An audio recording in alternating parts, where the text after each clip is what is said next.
बिजली कौंधी, दृष्टि मिली। फिल्मों में तो आपने ऐसे दृश्य देखे ही होंगे जिसमें किसी दृष्टिहीन को बिजली का झटका लगने या दुर्घटनाग्रस्त हो जाने पर आंखों की रोशनी फिर से वापस मिल जाती है।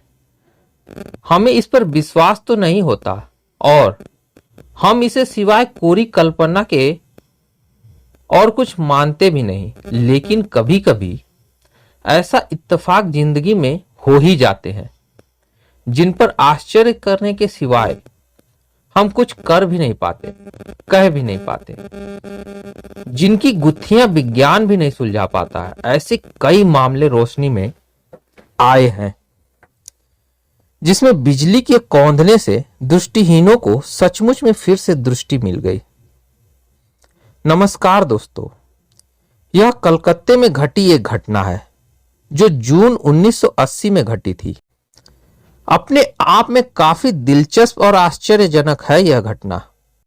उपेंद्रनाथ राहा को अपनी आंखों में मोतियाबिंद की शिकायत थी। उन्होंने कलकत्ता के डॉक्टर निहार मुंशी से परामर्श लिया। डॉक्टर निहार मुंशी ने ऑपरेशन करके उनकी बाईं आंख का मोतियाबिंद निकाल दिया और उन्हें यह राय दी कि वह 6 महीने बाद दाईं आंख का भी ऑपरेशन करा ले, लेकिन उन्होंने ऐसा किया नहीं, कारण वह अपनी दाईं आंख से +11 के लेंस से थोड़ा थोड़ा देख सकते थे। परिणाम स्वरूप सन 1975 आते आते दाईं आंख का मोतियाबिंद भी कष्टदायी हो गया और उन्हें लेंस की मदद से भी दिखाई देना कम हो गया और साल के अंत तक उनके लिए दुनिया एकदम अंधेरी हो गई। फिर किसी ने उन्हें खास योगिक मुद्रा का अभ्यास करने को कहा। उन्होंने अभ्यास करना शुरू कर दिया। काफी दिनों बाद उन्हें इस मुद्रा का अच्छा अभ्यास हो गया और वह इस मुद्रा में घंटों बैठे रहने लगे। 7 जून 1980 की बात है। रात के 9 बजे थे। श्री राहा अपने घर के बगीचे में योगिक मुद्रा में बैठे थे कि उन्हें बिजली की तेज कड़क सुनाई पड़ी।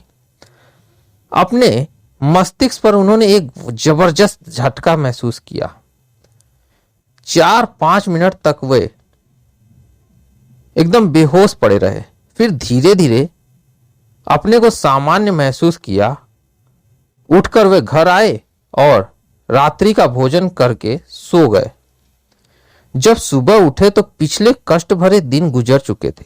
अपने चारों तरफ का परिवेश उन्होंने रोशन पाया। जी हां, राहा महाशय अब ठीक ठाक देख सकते थे, सभी कुछ पहचान सकते थे।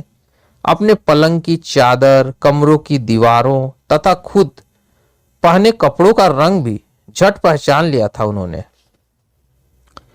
राहा को इस चमत्कार पर सहसा विश्वास नहीं हुआ। उन्होंने अपनी पत्नी को बुलाकर इस घटना के बारे में बताया। परिवार की किसी सदस्य को भी इस पर विश्वास नहीं हुआ, लेकिन चमत्कार तो हुआ ही था। राहा महाशय सभी कुछ ठीक ठाक देख सकते थे, लिहाजा चमत्कार पर भरोसा करना और खुश होना लाजमी था ही। लेकिन इस चमत्कार पर सभी लोग शक की निगाह से देख रहे थे। उन्हें लगा कि यह चमत्कार अस्थायी है, ज्यादा दिन चलेगा नहीं। इसी नाते अखबारों को उन्होंने 1 महीने बाद खबर दी और जुलाई 1980 में अखबारों की सुर्खियों में छा गए राहा महाशय भी। डॉक्टरों ने उनका हर तरह से प्रशिक्षण किया, चेकअप किया। पाया गया कि वे नंगी आंखों से किताब पढ़ सकते थे। रंगों को स्पष्ट पहचानने की क्षमता उनमें आ गई थी। पावर वाले लेंस से वो अखबार के महीन अक्षरों को भी पढ़ सकते थे। इतना ही नहीं, इस चमत्कार का सबसे आश्चर्यजनक पहलू तो यह था कि दाईं आंख के मोतियाबिंद के चिन्ह एकदम गायब हो चुके थे। दाईं आंख से वे बाईं आंख के मुकाबले ज्यादा अच्छा और स्पष्ट देख सकते थे। इस विचित्र घटना के विषय में डॉक्टर निहार मुंशी ने एक इंटरव्यू के दौरान अपने विचार इस प्रकार व्यक्त किए। अपनी प्रैक्टिस के अंतिम दिनों में सन 1980 की वह घटना मुझे याद है। उपेंद्रनाथ राहा नामक एक मरीज की ऑप्टिक एंट्रॉफी का केस था। काफी दिनों से वो मुझसे इलाज करा रहे थे। इलाज से कोई खासा फायदा नहीं हो रहा था उन्हें। एक दिन अचानक उनके कहीं आसपास बिजली गिरने के कारण उनकी आंखें ठीक हो गई। इस तरह की कोई दूसरी घटना आज तक मेरी जानकारी में नहीं आई। मुझे ठीक ठीक याद है, यह घटना जून महीने के आखिरी सप्ताह का है या इसके आसपास की थी। तेज आंधी के साथ जोर की बारिश हो रही थी। उसी आंधी पानी में उपेंद्र बाबू दौड़ते हुए आए और बताया कि उनकी आंखों की रोशनी वापस आ गई है। उस बुढ़ापे में भी वो खुशी से झूम रहे थे। उस दिन उपेंद्र बाबू को देखकर ही मैं सही मायने में इस बात को महसूस कर सका कि आंखें कितनी बहुमूल्य होती हैं। दरअसल एक स्नायु है जो आंखों के साथ मस्तिष्क का संपर्क बनाए रखता है। मान लीजिए आपके पास एक कैमरा है जिससे तस्वीर तो आपने खींच ली, लेकिन उसे डेवलप और प्रिंट नहीं कर पा रहे। ऐसी स्थिति में वह तस्वीर बेकार हो जाती है। आंख और मस्तिष्क में आंखों ने जो कुछ देखा उसे डेवलप और प्रिंट किया जाता है। आंख से देखी गई तस्वीर एक स्नायु मात्र के जरिए मस्तिष्क तक पहुंचती है। अगर किसी कारण से यह स्नायु सूख जाए तो आदमी अंधा हो जाता है। उपेंद्र बाबू के साथ भी ऐसा ही हुआ था। ऐसी आंखों में रोशनी का लौटना बहुत ही कम और भाग्य पर ज्यादा निर्भर करता है। बहुत कुछ भाग्य पर ज्यादा निर्भर करता है। शॉक थेरेपी या फिजियोथेरेपी की मदद से अगर स्नायु फिर से सक्रिय हो जाए तो दृष्टि वापस मिल सकती है। चिकित्सा विज्ञान में इसके इलाज के यही दो तरीके प्रचलित है, मशहूर है। उपेंद्र बाबू के साथ भी ऐसा ही हुआ था। उपेंद्र बाबू के मामले में संभवतः बिजली उनके बहुत नजदीक कहीं गिरी थी। बिजली की जोरदार चमक उनकी आंखों पर पड़ी और इसी ने शॉक थेरेपी का काम कर दिया। स्नायु अचानक सक्रिय हो गया और आंख तथा मस्तिष्क के बीच संपर्क फिर से कायम हो गया। उनके मस्तिष्क ने आंख द्वारा प्रेषित चित्रों को फिर से डेवलप और प्रिंट करना शुरू कर दिया। इस तरह उन्हें आंखों की रोशनी वापस मिल गई। इस घटना के बाद मैंने उपेंद्र बाबू की आंखों की जांच की।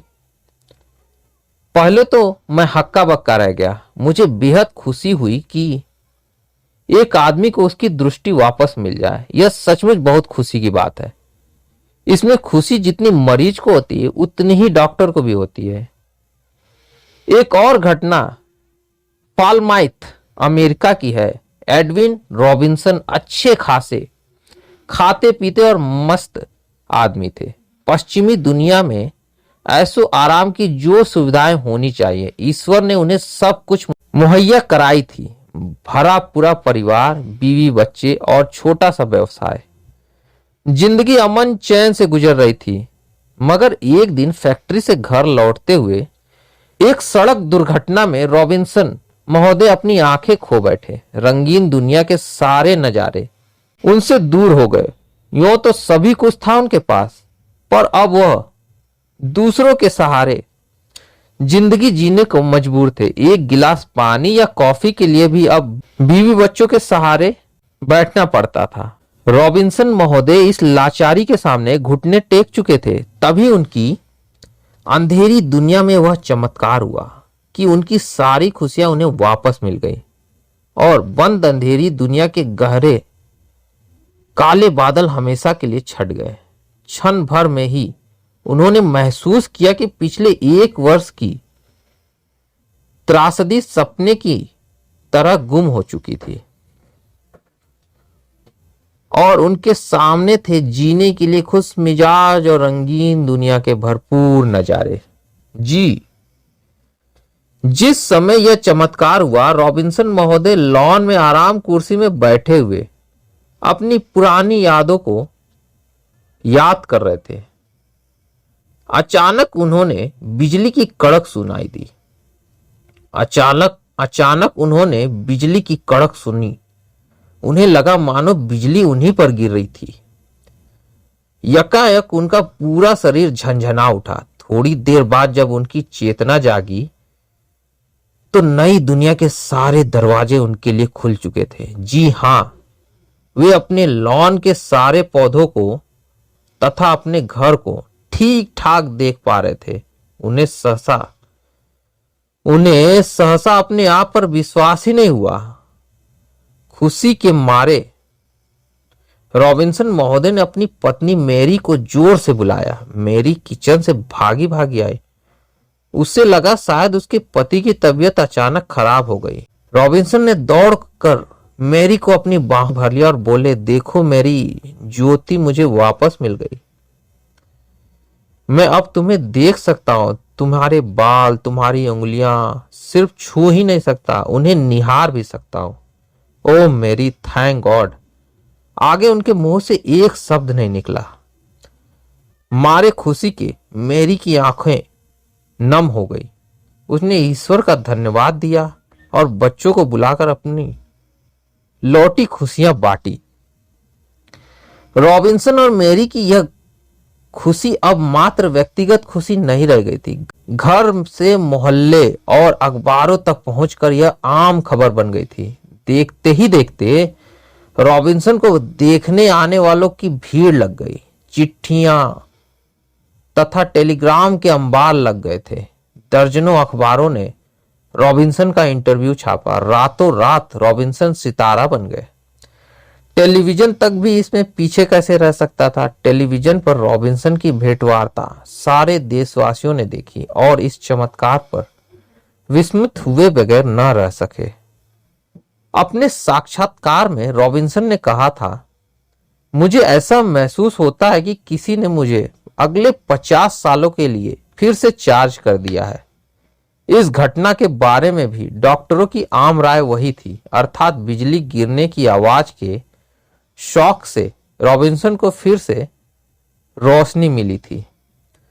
तो दोस्तों, इस कहानी से हमें यह मालूम चलता है, इस सत्य घटना से हमें यह मालूम चलता है, प्रकृति में घटने वाली घटनाएं रहस्य से भरी हुई हैं, जिसे हम मनुष्यों को जान पाना बड़ा कठिन है। उम्मीद है वीडियो आपको पसंद आई हो तो लाइक और सब्सक्राइब जरूर कीजिएगा। मिलते हैं अगली वीडियो में, तब तक के लिए धन्यवाद।